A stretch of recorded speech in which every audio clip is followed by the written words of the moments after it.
I want justice for my son. Justice. Hello everyone, it's Queen B. I'm back to you with another video. This video is an update to the Tashawn Bernard story. Before I begin, I would like to send my continued support to the Bernard family and community at this time as you navigate this new chapter on your road to healing and justice. According to reports, Michael Bernard was washing dishes inside his Michigan home when he asked his 12-year-old son, Tashawn Bernard, to taking out the garbage 2 years ago.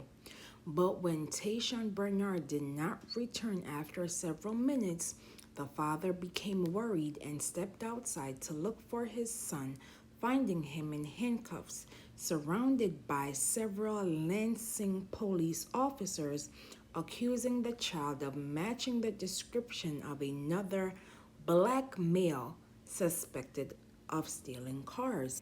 You always use that as an excuse, the agitated father was heard saying in direct confrontation with the officer, insisting the teen fit the description.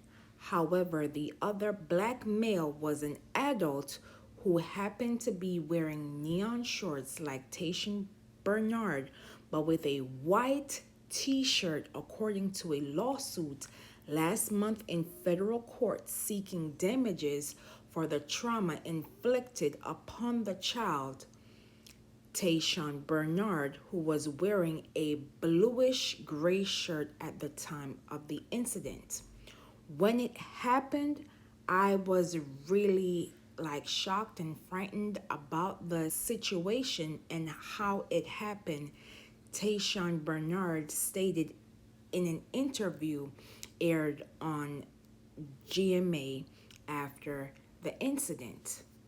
According to the lawsuits obtained by Atlanta Black Star, Tashawn has increasing difficulty interacting with police authority figures and is frightened by them when they are in his vicinity.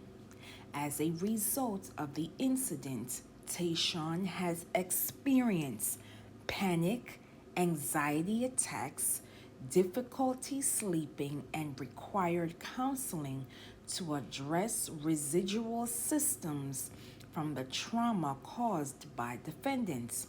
The lawsuit filed by the Michigan-based law firm Greenwald PLLC accuses the two officers who detained him of unreasonable search and seizure, false arrest, negligence, assault and battery, and excessive force. Also listed as defendants are the city of Lansing and its former police chief, Ellery Susby, accusing them of inadequate training, especially when it comes to black kids, and especially because the suspect they were looking for was a grown man.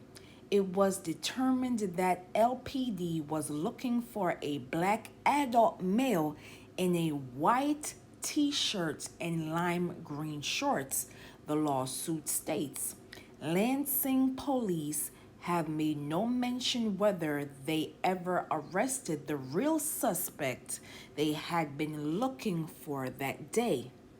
The incident took place on August 10, 2023, after police officers confronted the real suspect they had been looking for, but he ran away from them, prompting a chase with several cops in several patrol cars. Police blurred the man's face in the body camera videos, but we can see he was wearing similar colored shorts that Tashawn Bernard was wearing, but also a white t-shirt. About 20 minutes later, Lansing police officer Damon Clover came across Tashawn Bernard, who had just placed a garbage bag into a dumpster in the parking lot of the apartment complex where he lived with his family. Clover pulled out his gun and ordered him to place his hands behind his back and handcuffed him. The Lansing police officer, Stacy Myers, arrived and placed the handcuffed boy in the back of a patrol car. These are the cops listed as defendants in the lawsuit. What did I do? The boy asked while crying as he was being held in handcuffs to the back of the patrol car. However, the lawsuit states the body camera video released by the Lansing Police Department includes portions where the audio has been removed, so we are unable to hear the entire conversation of the initial detainment. Defendant Pulver spoke to Tashawn, but the officer's body cam video released to Tashawn's family is missing vital minutes that would contain defendant Pulver's confrontation and conversation with Tashawn. Defendant Pulver's gun was unholstered at the time he gave those commands to Tashawn. The defendant Pulver then put handcuffs on Tashawn's wrists behind his back and began walking Tashawn back to his police vehicle for questioning. Meanwhile, the boy's father, Michael Bernard, was angry, knowing his child has not committed a crime, demanding to know why they had handcuffed his son. A few minutes later, another cop informs Meyer they have detained the wrong black person, which is when Meyer has him step out of the patrol car. It ain't him, the cop tells Meyer. Same colored shorts.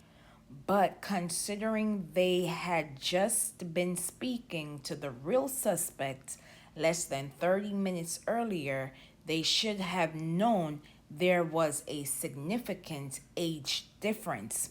Defendant Pulver knew that Tashawn did not match the description of the suspect the LPD was searching for related to the stolen cars when he put him in handcuffs and walked back for interrogation. Pulver's body cam video released did not contain the minutes when he confronted and questioned Tashawn and/or explained why he was being handcuffed. Once the handcuffs were removed, Myers tried to explain why he had been detained.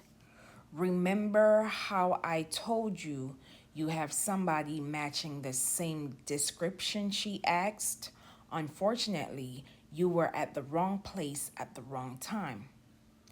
The lawsuit points out that handcuffing the boy was a clear violation of departmental policy in how to detain children younger than 13 years of age, which states the following: the handcuffing of youths under the age of 13 requires approval from LPD 6-1 command unless there are exceptional and exigent circumstances directed related to and 6-2 officers or youth safety. 2, if there is a court order, or 3, there are other circumstances, 6-3, to be considered based upon clearance of a supervisor.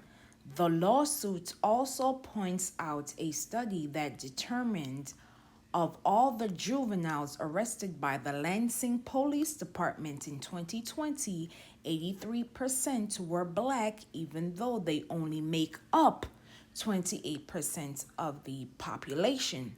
The incident was recorded by a witness who posted it on TikTok, where it went viral, becoming national news, prompting an apology from the police chief, according to the Lansing State Journal. As the chief of police, I want to apologize that this incident had such an effect on this young man and his family, said former Chief Susby. Lansing Mayor Andy Soar also issued a statement with an apology. The Lansing Police Department made a mistake in detaining the wrong person during a vehicle theft investigation. The young man was wearing the exact same clothing as the suspect. However, it was quickly confirmed he was not the suspect in question and was released. I joined Chief Susby in offering my apologies to the young man and to his family. But the boy's father told CNN he would not accept the apology. I will never accept an apology, Michael Bernard stated.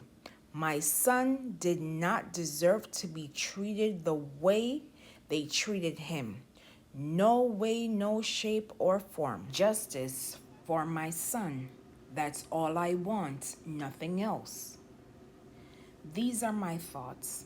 Again, sending support to the Bernard family and community at this time.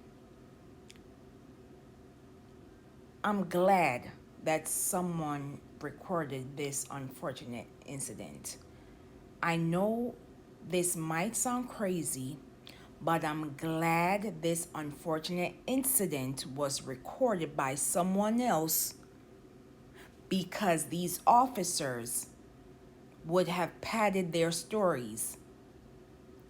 Even when this unfortunate incident was recorded, they had the audacity to say, an unfortunate case of wrong place, wrong time. Are you serious? Tashawn Bernard was at the right place at the right time when he was at his house taking out the trash. Another thing that bothers me is, even when they released the body camera, portions where the audio were removed.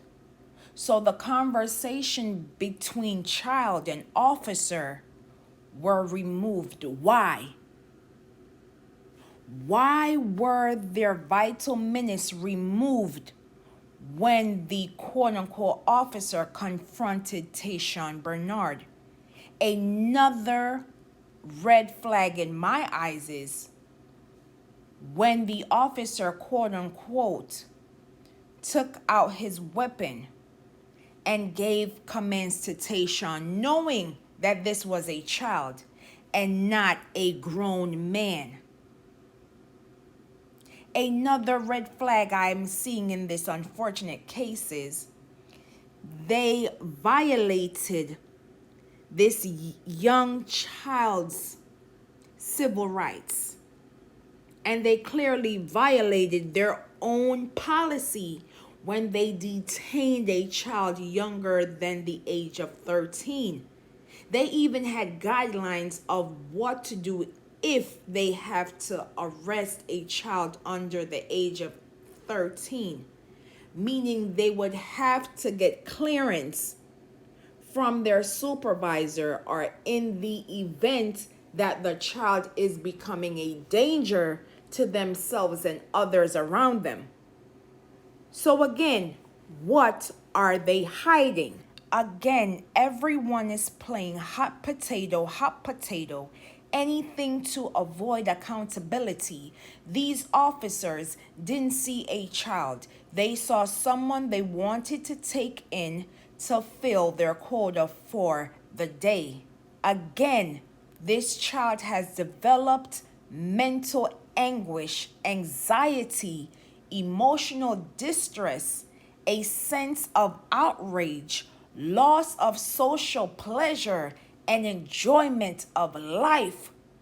You took away this child's innocence of how he views the world and how he views those who soar to protect and serve his community. You denied him his childhood. You denied him his constitutional rights. And that's the unfortunate tragedy within this story. Though this is an unfortunate incident that occurred to this family, I am glad that they are seeking some form of accountability because their son has experienced something that a lot of children, particularly Black children, will unfortunately have to experience because persons do not see them as children, but as adults. And it is our responsibility to ensure that our children's innocence is protected for as long as we can protect them. Our children, once again, deserve to enjoy their childhood and deserve the very best. The adultification of Black children not only affects the child in the short term, but in the long term, as it robs them of their innocence. It robs them of how they view society and how society views them moving forward. If we do not, I repeat, if we do not address the matter of adultification of our children, it can and will bring serious consequences and unwanted trauma for the child, the family, and community as a whole, because we are not addressing the issue when it comes to our children being seen as adults and not as children. We have gotten to a place within society where our children are not seen as kids. And we must change the narrative today before it's too late. As always, protect Black children, known and unknown. Say their names: Tashawn Bernard. Justice for Tashawn Bernard. And as always, please be safe out here, and I will see you in the next video.